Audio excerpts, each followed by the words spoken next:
Shalom, salam sejahtera para pemirsa dimanapun Anda berada. Kembali kita bertemu dalam video Sekolah Sahabat 10 menit. Yang pada pekan ini kita akan masuki pelajaran ketiga dengan judul Hukum sebagai Guru, pelajaran 10-16 Oktober. Dari lokasi perumahan di Icon, Cosmo, Bumi Serpong Damai, Indonesia.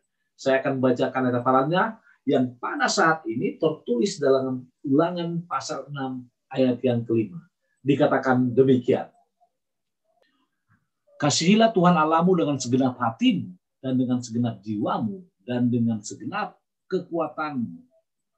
Saudara-saudaraku, bila mana kita melihat pendahuluan Sabat petang, maka dengan jelas dikatakan bahwa ketika Rasul Paulus memberi peringatan terhadap orang-orang Galatia melawan legalisme, Paulus menulis, sebab andai kata hukum Taurat diberikan sebagai sesuatu yang dapat menghidupkan, maka memang kebenaran berasal dari hukum Taurat. Jika hukum dapat memberikan kehidupan, itu adalah hukum Allah. Tapi maksud Paulus di sini ialah bahwa ketika kita berdosa, bagi orang berdosa, bahkan hukum Allah sekalipun tidak dapat memberi hidup. Kenapa? Karena Tuhan sengaja membuat berbagai aturan yang terdapat dalam hukumnya sebagai untuk orang-orang Israel. Ingat, tujuan hukum dalam konteks ini adalah untuk mengarahkan kita kepada jalan kehidupan yang hanya dapat ditemukan dalam Kristus Yesus, di mana hal itu sangat berhubungan dengan pendidikan sejati yang mengarahkan kita kepada suatu kehidupan, kasih karunia, iman, dan penurutan kepada Kristus. Saudara-saudaraku, kita harus ingat, sama sekali harus kita kuatkan ini, bahwa hukum tidak menyelamatkan, namun dapat mengajar kita tentang iman, mengajar kita tentang kasih karunia, kasih Allah kepada manusia yang berdosa. Dan pekan ini kita akan mempelajari peranan dari hukum Tuhan dalam seluruh pertanyaan yang berhubungan dengan pendidikan Kristen. Kita mulai pelajaran hari Minggu, mengasihi takut akan Tuhan. Kenapa sampai dikatakan mengasihi takut akan Tuhan? Kalau saudara mengingat mungkin apa yang melatar belakangi mengasihi takut akan Tuhan ini, maka dengan jelas dikatakan bahwa Tuhan membuat berbagai aturan dan setiap ketentuan bagi orang-orang Israel sebagai hukum-hukumnya, dan itu tidak dapat dilupakan. Allah adalah pendidik yang panjang sabar, dan Allah mengajarkan mengulanginya dan mengirimkan para nabinya dan menggunakan hamba-hambanya untuk menyampaikan pesan-pesannya, dan dilakukan dengan berulang kali. Saudara-saudaraku, kita harus ketahui bahwa proses takut akan Tuhan harus dipelajari. Bahkan Musa menyeratkan dalam pelajaran hari Minggu bahwa pengetahuan dan rasa takut adalah sebuah proses di mana menurut Musa ada dua yang harus kita lewati, itu mendengar dan belajar. Intinya apa? Maksud dari mengasihi dan takut akan Tuhan menurut Ulangan 31 ayat 9 sampai 13 adalah apa? Takut akan Tuhan adalah kesadaran akan kekudusan, keadilan, dan kebenarannya terhadap kasih pengampunannya. Kemudian takut akan Tuhan berarti memandang Dia dengan kekaguman dan penghormatan kudus, serta menghormatinya sebagai Allah karena kemuliaan, kekudusan, keagungan, dan kuasanya yang besar. Lalu dikatakan lagi, lebih banyak belajar mengenai Allah, maka kita akan semakin mengasihinya oleh karena kebaikannya.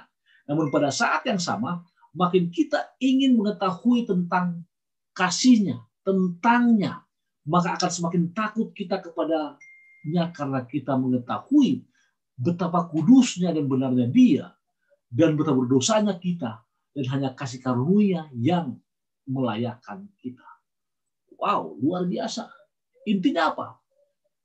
Ketika saudara takut akan Tuhan, ketika saudara mengasihinya, ketika saudara ingin mengetahui tentangnya, maka kita akan menyadari, who am I? Siapa diri saya? Dan apakah saya layak untuk bertemu dengannya? Kemudian, apa lagi yang dikatakan? Saudara-saudaraku, ketika saudara buka pelajaran hari Senin, maka dikatakan saksi bagi Anda. Apa itu?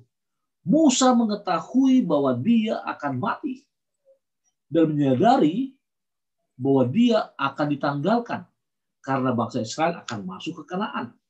Bahkan dalam Ulangan 31 ayat 14 dikatakan ada persiapan Musa yang dilakukan sebelum kematiannya. Apa itu, saudaraku? Pertama, Musa sama sekali tidak mengetahui apa yang bakal terjadi dengan bangsa Israel di kemudian hari di tanah Kanaan. Namun kedua, Allah membuka rahasia itu kepada Musa bahwa orang-orang Israel akan mengikuti jejak nenek moyangnya. Ayat 14 sampai 16. Bahkan hukuman yang akan mereka terima disingkapkan Allah Musa. Disingkapkan Allah kepada Musa, yaitu apa? Murka Allah akan menimpa umatnya dan berbagai malapetaka dan kesusahan akan terjadi. Di belakang kita akan lihat itu. Yang kedua, Allah menyembunyikan wajahnya kepada bangsa Israel, di mana Allah mencabut pemeliharaannya dan penyertaannya atas orang Israel. Lalu yang ketiga, mereka tidak hidup dalam anugerah Allah, melainkan hidup dalam kutukan Allah. Dan Allah memerintah Musa menuliskan sebuah nyanyian yang menceritakan diri bangsa Israel. Bahkan lagu ini dikatakan apa? Wajib dinyanyikan oleh semua orang tanpa pandang usia, golongan, latar belakang sosial dan ekonominya. Apa itu? Nyanyian itulah kesaksian yang memampukan orang, memampukan bangsa Israel melihat keadaan diri mereka sendiri, dan itu yang Musa perintahkan untuk ditulis, yaitu lagu, nyanyian yang Tuhan ajarkan kepada Musa. Ulangan 31. Apa tujuan lagu tersebut? Tujuan lagu itu dinyanyikan untuk mengingatkan mereka identitas mereka sebagai budak di Mesir dan mawas diri atas kecenderungan mendua hati terhadap Allah. Berbicara mengenai mendua hati, hal ini sangat sering terjadi dalam kehidupan kita saat ini. Kita kadang-kadang mau pilih dunia atau mau pilih Tuhan, mau pilih harta atau mau pilih kerohanian. Sebagai manusia kita mau dapat dua-duanya. Namun di sini Tuhan katakan bahwa lagu yang diajarkan, dituliskan kepada manusia Israel untuk mencegah kecenderungan mereka berdua hati. Hati-hati saudara. Sehingga ketika kita tidak berdua hati lagi, maka pelajaran hari Selasa mengatakan apa? Anda dapat sejahtera. Ingat kalimat Musa kepada Yosua, mohon maaf salah tulis, dikatakan begini, hanya kuatkan dan teguhkanlah hatimu dengan sungguh-sungguh. Bertindaklah hati-hati sesuai dengan seluruh hukum yang telah kuperintahkan kepadamu oleh hamba Musa. Janganlah menyimpang ke kanan atau ke kiri, supaya engkau beruntung kemanapun engkau pergi. Ingat saudaraku, sukses adalah hasil dari penurutan. Dan tampaknya berlawan dengan cara sukses yang diukur dalam dunia. Sudut pandang dunia percaya bahwa tanda dari kesuksesan adalah apa? Inovasi, kreativitas, dan kemandirian. Inovasi adalah suatu terobosan yang kita buat. Kreativitas, suatu hal yang kita bikin lebih berwarna, dan kemandirian, independensi atau ketidakbergantungan kepada orang lain dan hanya percaya kepada diri sendiri. Even kita akan meragukan eksistensi Tuhan. Lalu yang dikatakan lagi berikutnya apa? Bagi orang percaya, Tuhan memiliki rancangan hidup berkemenangan bagi umatnya, dan di mata Tuhan, sukses menuntut serangkaian sumber daya yang berbeda. Bahkan dikatakan Tuhan tidak merencanakan yang jahat terhadap anak-anaknya. Sebaliknya, Tuhan mencanangkan kemenangan yang gilang menggemilang sehingga mengalami kehidupan yang senantiasa berhasil dan beruntung. Dengan kata lain, saudaraku, kalau saudara ingin sejahtera, kalau Anda mau sejahtera, maka kuatkan dan teguhkanlah hatimu dengan sungguh-sungguh. Fokus kepada Tuhan. Jangan lihat kanan dan kiri. Kenapa? Tuhan katakan dia merancang kemenangan yang gemilang kepada kita. Dikatakan lagi, keberuntungan adalah sebuah pencapaian diraih oleh karena pertolongan dan campur tangan Tuhan. Dan Yosua mengalami keberhasilan dan keberuntungan dalam hidupnya dan menikmati tanah Kanaan. Karena apa, saudaraku? Karena ia taat melakukan kehendak Tuhan. Wow. Saya ingin katakan kepada kita semua, bagi para pemirsa yang menyaksikan video ini, fear of God, takut akan Tuhan, akan membuat Anda mengalami keberhasilan dan keberuntungan. Fear of God, takut akan Tuhan, akan membuat Anda semakin diberkati. Pertanyaannya, what is the differences between fear of God and lucky? Apa perbedaan antara takut akan Tuhan dan keberuntungan? Keberuntungan hanya datang dari dunia. Namun kata beruntung dari Allah di sini adalah apa? Berkat. Blessed is the man who trusts in the Lord. Diberkatilah orang yang percaya apa? Tuhan. Sehingga ketika kita sudah dikuatkan dan disejahterakan, maka pelajaran ini juga mengatakan ada upaya keras dan perjuangan para penegak hukum untuk mengikuti dia. Salah satunya adalah apa? Dikatakan ada banyak manfaat yang besar dalam mengikuti hukum Allah. Orang-orang yang telah diberkati Tuhan membuktikan manfaat yang besar dalam mengikuti hukum Allah. Apa itu? Yosua, seorang yang dengan teliti mengikuti semua petunjuk Tuhan dan dia menuntun bangsa Israel dengan baik. Lalu Tuhan telah mengatakan kepada bangsa Israel bahwa jika mereka mematuhi hukum, mereka akan makmur. Artinya apa? When you obey, when you follow my command, commandment, maka mereka akan makmur. Apa yang dikatakan? Apapun tempat pendidikan kita, kita harus menekankan pentingnya kepatuhan, obedience, penurutan. Sekalipun para pelajar kita bukan orang-orang yang bebal, cepat atau lambat, mereka akan menyadari kenyataan bahwa beberapa orang adalah setia, pengasih, dan patuh. Artinya apa? Orang-orang yang baik dan setia, mereka akan taat akan hukum. Dan mereka yang setia tersebut tidak selalu dalam keadaan makmur. Bahkan dikatakan setidaknya dalam pemahaman dunia mengenai kemakmuran. Itu sebabnya seringkali banyak orang berkata, pendeta, saya dari kecil sudah menjadi Kristen, pengikut Yesus, menjadi Advent. Tapi kenapa sampai umur saya 50 tahun, 60 tahun, saya masih sederhana, saya masih miskin. Sedangkan si A di luar sana, tidak menurut Tuhan, tidak punya agama, tidak pernah ke gereja, tidak pernah beribadah. Tapi apa?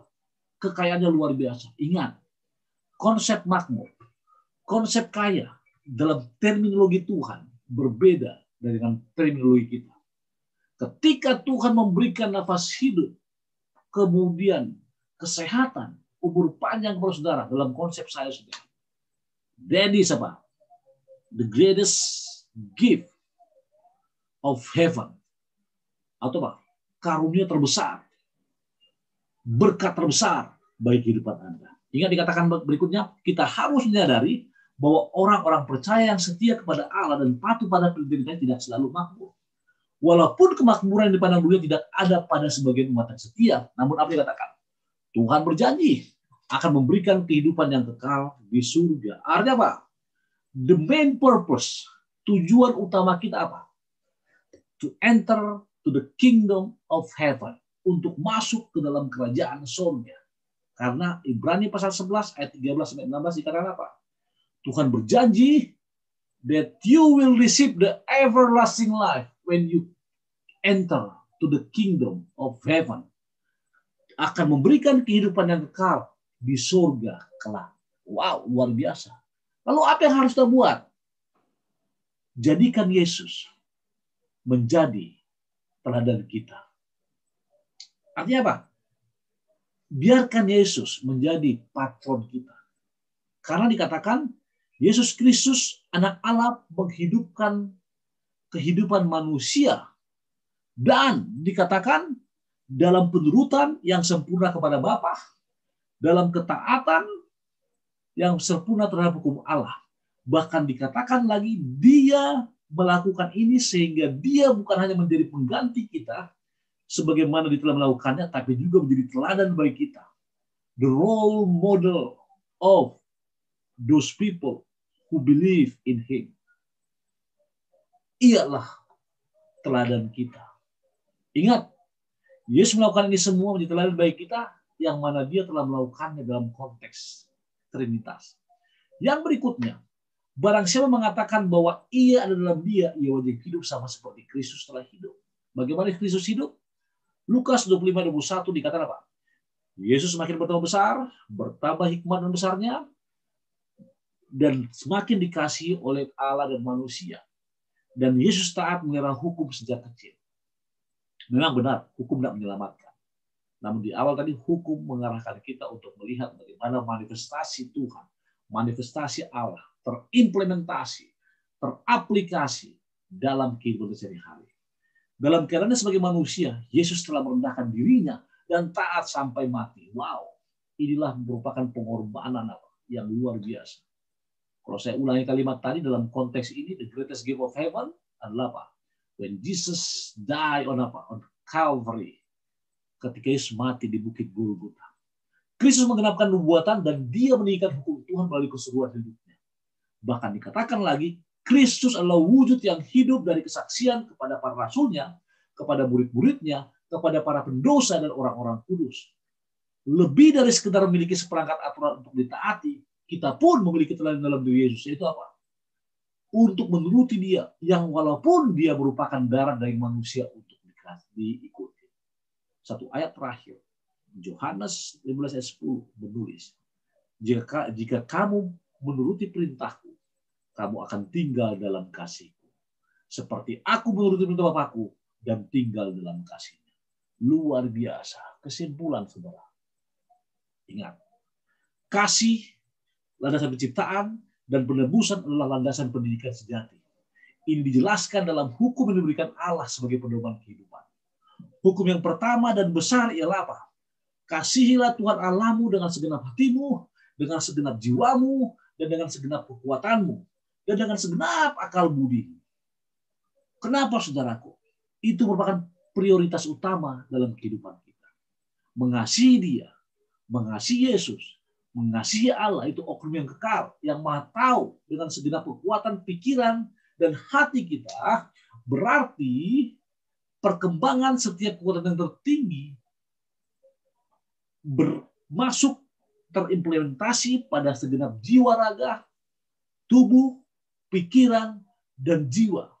Dan citra Allah, the image of God, should be restored. Citra Allah tersebut harus apa? Harus dipulihkan. Saudara-saudaraku, satu kutipan terakhir sebagai kesimpulan dalam buku Membina Anak yang Bertanggung Jawab, dikatakan demikian. Yesus adalah teladan kita. Untuk kepentingan kita, ia telah menjadi miskin, agar melalui kemiskinannya kita bisa dijadikan kaya. Ia mengajarkan bahwa semua orang yang hidup bersama-sama dalam persatuan dan kasih, untuk bekerja sebagaimana ia telah bekerja, untuk berkorban sebagaimana ia telah berkorban, untuk mengasihi sebagaimana anak-anak Allah. Anak-anak Allah tersebut adalah saudara dan saya. Anak-anak tersebut adalah kita semua. Menurut hukum memang tidak menyelamatkan. Namun menurut hukum mengajarkan kita akan kasih Yesus yang begitu besar kepada kita. Tuhan berkati kita. Kita sama-sama tunduk kepala dan berdoa. Terima kasih Tuhan atas pelajaran yang indah. Terima kasih Tuhan atas firman Tuhan yang mengajarkan kami untuk menjadikan hukum sebagai pedoman kami. Hukum sebagai guru kami, di mana Engkau telah melaksanakannya dan mencontohkannya. Berkati hamba-Mu di sini Tuhan. Berkati para pemirsa dimanapun mereka berada. Berkati keluarga kami masing-masing. Berkati agar siaran ini menjadi berkat bagi banyak orang. Dengarkan dan sempurnakan doa kami di Bapa. Dan Yesus yang berdoa. Amin.